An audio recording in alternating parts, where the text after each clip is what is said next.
Qizlar, hozir sizlar bilan medovik uchun unsiz oddiy kraxmalni o'zida zavarnoy krem qilamiz. Shunaqangi zo'r og'izda eriydigan bo'lib chiqadi. Birinchi bo'lib sut solamiz. 1 litr 300 gram sut solamiz. 6% li laktel ishlatyapman qizlar. Hammasini solamiz.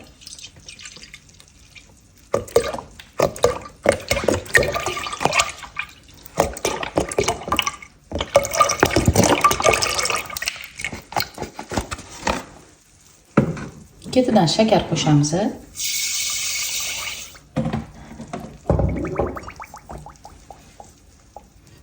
Ikki dona tuxum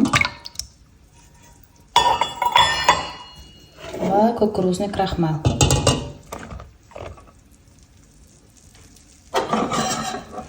Nimaga kukuruzniy kraxmal qo'shamiz? Kremni yengil, yumshoqqina, mayingina qilib beradi. Agar kraxmal solib zavarnoy krem qilib ko'rmagan bo'lsanglar, bir marta bo'lsa ham qilib ko'rishinglarni tavsiya qilaman. Shunaqangi zo'r bo'lib chiqadi. Mana hammasini aralashtirib olamiz. Keyin gazga qo'yib, to'xtamasdan aralashtirib turamiz. Tagiga cho'kib qolishi kerak emas. O'zi bilsanglar, un solsa, un ham tagiga cho'kadi, lekin unga qaraganda kraxmalda qozon tagiga cho'kishi juda ham tez bo'ladi. Shuning uchun tinmasdan qo'llab turish kerak. Mana olovga qo'yib oldim. Endi shu ko'rinishda aralashtirib turamiz. Где-то 5 minut yoki 7 minut atrofida tayyor bo'ladi. Sal qo'yilishi boshlashi bilan olovni pasaytiramiz, keyin o'chiramiz. Holatini ham ko'rsataman hozir. Mana qizlar уже tayyor bo'ldi. Endi 1 minut tursa bo'ldi, уже olaman.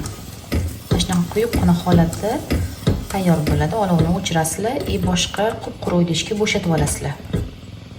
Mana boshqa idishga bo'shatib oldim. Endi bunga sar yog' qo'shib, ustini strech qilib yopib qo'yaman. Mana issiq holatida sar yog'ni solib, ustini strech bilan yopib qo'yamiz. O'zi shu issig'iga eriydi sar yog'i. Orada 2-3 marta aralashtirib turiladi. Mana qizlar tayyor. Shunaqa yopib qo'ydim. Orada 2-3 marta ochib, ko'ylab turaman to sovugunigacha. Keyin tayyor ko'rligi surishinglar mumkin. Rosa zo'r chiqadi mazasi.